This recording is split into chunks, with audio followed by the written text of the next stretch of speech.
খোদ বিবর্তন তত্ত্বকেও সময়ের সাথে সাথে অনেকটা বিবর্তিত হতে হয়েছে। মানে একটা অসাধারণ ধারণাকেও কিন্তু নিজেকে উন্নত করতে হয়। আজকের আলোচনায় আমরা ঠিক এই জার্নিটাই দেখব। প্রথমে দেখব ডারউইনের একটা বড় সমস্যা নিয়ে, এরপর আসবে ভাইসম্যানের যুগান্তকারী এক ধারণা, তারপর দেখব জেনেটিক্স কিভাবে সবকিছুকে এক সুতোয় বাঁধল, আর একদম শেষে দেখব এই তত্ত্বটা আজও কিভাবে নিজেকে বদলে চলেছে। চলুন একটা প্রশ্ন দিয়ে শুরু করা যাক। কি হবে যদি ডারউইনের মতো একজন মহাবিজ্ঞানীর তত্ত্বের একটা মূল ভিত্তি ভুল প্রমাণিত হয়? ভাবুন তো একবার। ঠিক এই রকমই একটা ভয়ঙ্কর প্রশ্নের মুখে পড়েছিলেন ১৯ শতকের বিজ্ঞানীরা, যা পুরো বিবর্তন তত্ত্বটাকেই প্রায় বাতিল করে দিচ্ছিল। চলুন গভীরে যাওয়া যাক। তো আমাদের গল্পের প্রথম পর্ব। ডারউইনের যুগান্তকারী বইটা বেরোনোর পরেই বিজ্ঞানীরা একটা বড়সড় সমালোচনার ঝড় তুললেন, আর সেই সমালোচনার কেন্দ্রবিন্দু ছিল একদম গোড়ার একটা প্রশ্ন: বৈশিষ্ট্যগুলো আসলে কিভাবে এক প্রজন্ম থেকে পরের প্রজন্মে যায়।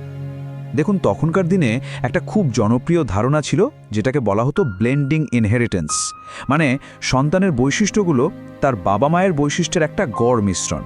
ব্যাপারটা অনেকটা লাল আর সাদা রং মেশালে যেমন গোলাপি হয়, ঠিক সেরকম। শুনতে তো বেশ মন্তকি মনে হয়, তাই না? কিন্তু ডারউইনের তত্ত্বের জন্য এটা ছিল একটা বিরাট বড় সমস্যা।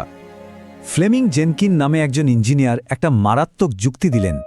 তিনি বললেন, ধরুন কোনো একটা প্রাণীর মধ্যে হঠাৎ করে খুব কাজের একটা নতুন বৈশিষ্ট্য দেখা দিল, কিন্তু এই ব্লেন্ডিং বা মিশ্রণের নিয়ম অনুসারে পরের প্রজন্মেই তো সেটা বাকিদের সাথে মিশে হালকা হয়ে যাবে, তার পরের প্রজন্মে আরও হালকা। এভাবে তো কয়েক প্রজন্মের মধ্যেই বৈশিষ্ট্যটা হারিয়ে যাবে। তাহলে প্রাকৃতিক নির্বাচন তাকে টিকিয়ে রাখবে কিভাবে? ডারউইন নিজেও বুঝেছিলেন এটা আসলেই একটা বড়সড় ধাক্কা। এই বিশাল সমালোচনার মুখে পড়ে ডারউইন একটা সমাধান দেওয়ার চেষ্টা করলেন। তিনি একটা তত্ত্বের প্রস্তাব দিলেন, যার নাম প্যানজেনেসিস। এটা আসলে একটা পুরনো ধারণাকে ফিরিয়ে আনার চেষ্টা ছিল। ধারণাটা হলো, কোনো প্রাণী তার জীবনে যে বৈশিষ্ট্য অর্জন করে, যেমন ধরুন ব্যায়াম করে শক্তিশালী পেশি তৈরি করা, সেটা সে তার সন্তানদের মধ্যেও চালান করে দিতে পারে। তো এই প্যানজেনেসিস তত্ত্বটা কিভাবে কাজ করে? ডারউইনের ভাবনাটা ছিল বেশ অভিনব। তিনি বললেন, শরীরের প্রত্যেকটা কোষ থেকে জেমিউলস নামে অতি ক্ষুদ্র কণা তৈরি হয়। এই কণাগুলো অর্জিত বৈশিষ্ট্যের তথ্য নিয়ে রক্তে ভেসে বেড়ায় এবং জনন কোষে গিয়ে জমা হয়, আর এভাবেই অর্জিত বৈশিষ্ট্যটা পরের প্রজন্মে চলে যায়। এভাবেই তিনি প্রতি প্রজন্মে হারিয়ে যাওয়া প্রকরণ বা ভেরিয়েশনকে টিকিয়ে রাখার একটা উপায় বের করার চেষ্টা করেন। কিন্তু প্রশ্ন হলো, ডারউইনের এই প্যানজেনেসিস তত্ত্বটা কি আদৌ ঠিক ছিল? এখান থেকেই আমাদের গল্পের দ্বিতীয় পর্ব শুরু হচ্ছে, যেখানে বিজ্ঞানীরা পরীক্ষা নিরীক্ষার মাধ্যমে এই পুরনো ধারণাটাকে একেবারে চ্যালেঞ্জ করে বসলেন। মজার ব্যাপার হলো, এই তত্ত্বটাকে প্রথম পরীক্ষা করতে এগিয়ে এলেন ডারউইনেরই এক তুতো ভাই, ফ্রান্সিস গ্যালটন। তার যুক্তিটা ছিল খুব সহজ। যদি জেমিউলস সত্যিই রক্তে ভেসে বেড়ায়, তাহলে এক জাতের খরগোশের রক্ত অন্য জাতের খরগোশের শরীরে দিলে তার বাচ্চাদের মধ্যে তো রক্তদাতার বৈশিষ্ট্য আসার কথা। কিন্তু ফল কিচ্ছু হলো না। বাচ্চারা তাদের নিজেদের বাবা মায়ের মতোই হলো। প্যানজেনেসিস তত্ত্বের জন্য এটা ছিল প্রথম বড় ধাক্কা। এরপর এলো সেই বিখ্যাত পরীক্ষা, যা প্যানজেনেসিস তত্ত্বের কফিনে শেষ পেরেকটা পুঁতে দিল। অগাস্ট ভাইসম্যান নামে এক জার্মান জীববিজ্ঞানী একটা নির্মম কিন্তু খুব জরুরি কাজ করলেন। তিনি টানা ২১টা প্রজন্ম ধরে প্রায় ১০০০-এরও বেশি ইঁদুরের লেজ কেটে চললেন। তার প্রশ্ন ছিল একটাই, অর্জিত বৈশিষ্ট্য যদি বংশ পরম্পরায় যায়, তাহলে তো একটা সময় লেজ ছাড়া ইঁদুর জন্মানোর কথা। কিন্তু কি দেখা গেল? প্রত্যেকটা বাচ্চা জন্মালো একদম নিখুঁত লম্বা লেজ নিয়ে। এই সব পরীক্ষার পর ভাইসম্যান এক যুগান্তকারী সিদ্ধান্তে এলেন। তিনি বললেন, প্রাণীর শরীরে বংশগতির জন্য একটা দুর্ভেদ্য দেয়াল আছে। এটাকে আজ আমরা ভাইসম্যান ব্যারিয়ার বলি। সহজ কথায়, আমাদের শরীরে দুই ধরনের কোষ আছে, দেহকোষ আর জনন কোষ। বংশগতির তথ্য সবসময় জনন কোষ থেকে দেহকোষে যায়, কিন্তু উল্টোটা, অর্থাৎ দেহকোষ থেকে জনন কোষে তথ্য যাওয়াটা একেবারেই অসম্ভব। এটা একটা ওয়ান ওয়ে টিকিট, ফেরার কোনো রাস্তা নেই। এ পার্থক্যটা কিন্তু বিশাল। ডারউইনের মূল ধারণায় প্রাকৃতিক নির্বাচন ছিল অনেকটা শিল্পীর মতো, যে পরিবেশের চাহিদা অনুযায়ী নতুন বৈশিষ্ট্য তৈরি করতে পারে। কিন্তু ভাইসম্যানের নিও ডারউইনিজমে প্রাকৃতিক নির্বাচনের ভূমিকাটাই বদলে গেল।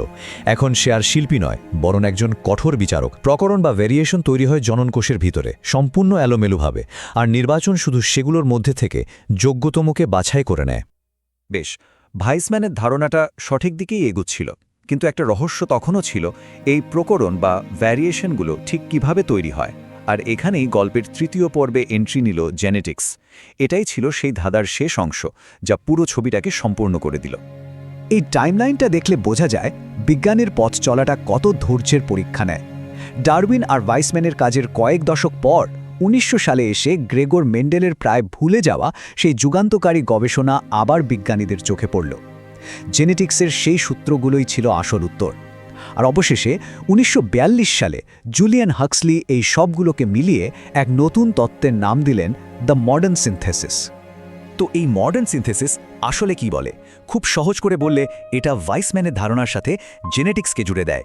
এটি বলে 1 নম্বর, সব প্রকরণ বা ভেরিয়েশনের উৎস হল ডিএনএতে ঘটে যাওয়া এলোমেলো পরিবর্তন, যাকে আমরা মিউটেশন বলি।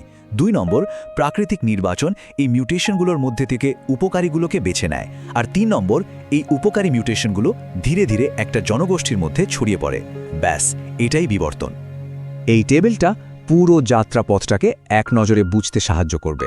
দেখুন, ডারউইনিজম ছিল ভিত্তি, যার মূল স্তম্ভ হল প্রাকৃতিক নির্বাচন। নিও ডারউইনিজম তার উপর ভাইসম্যান ব্যারিয়ারের দেয়ালটা তুলে দিল। আর সবশেষে মডার্ন সিনথেসিস এই নিও ডারউইনিজমের সাথে মেন্ডেলের জেনেটিক্সকে মেলালো। আর এই মেলবন্ধনটা সম্ভব হলো পপুলেশন জেনেটিক্সের হাত ধরে। এটা গণিত আর জেনেটিক্সের একটা দারুণ মিশ্রণ, যা দেখায় কিভাবে জিনগত পরিবর্তন একটা পুরো জনগোষ্ঠীর মধ্যে সময়ের সাথে সাথে ছড়িয়ে পড়ে। কিন্তু ভাববেন না, গল্পটা এখানেই শেষ। যে কোনো ভালো বৈজ্ঞানিক তত্ত্বের মতোই বিবর্তন তত্ত্ব আজও নিজেকে উন্নত করে চলেছে। কারণ বিজ্ঞান তো কোনো চূড়ান্ত সত্যের ঘোষণা নয়, এটা একটা চলমান যাত্রা।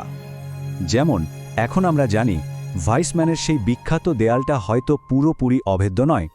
এপিজেনেটিক্স নামে বিজ্ঞানের এক নতুন এবং আশ্চর্যজনক শাখা দেখাচ্ছে যে আমাদের জীবনযাপনের কিছু প্রভাব, যেমন খাদ্যাভ্যাস বা মানসিক চাপ, সরাসরি ডিএনএকে না বদলে জিনের কার্যকারিতাকে বদলে দিতে পারে। আর সেই বদলটা নাকি পরবর্তী প্রজন্মেও পৌঁছাতে পারে। কিন্তু এখানে একটা বড় কিন্তু আছে। এপিজেনেটিক্সের মতো এই নতুন আবিষ্কারগুলো কিন্তু মডার্ন সিনথেসিসের মূল ভিত্তি, অর্থাৎ এলোমেলো মিউটেশন আর প্রাকৃতিক নির্বাচনকে বাতিল করে দিচ্ছে না, বরং এগুলো তত্ত্বটিকে আরও গভীর আর সমৃদ্ধ করছে, এর মধ্যে নতুন মাত্রা যোগ করছে। আর এটাই তো একটা শক্তিশালী বৈজ্ঞানিক তত্ত্বের আসল পরিচয়। এটি নতুন প্রমাণের মুখে ভেঙে পড়ে না, বরং নিজেকে মানিয়ে নিয়ে আরও শক্তিশালী হয়ে ওঠে।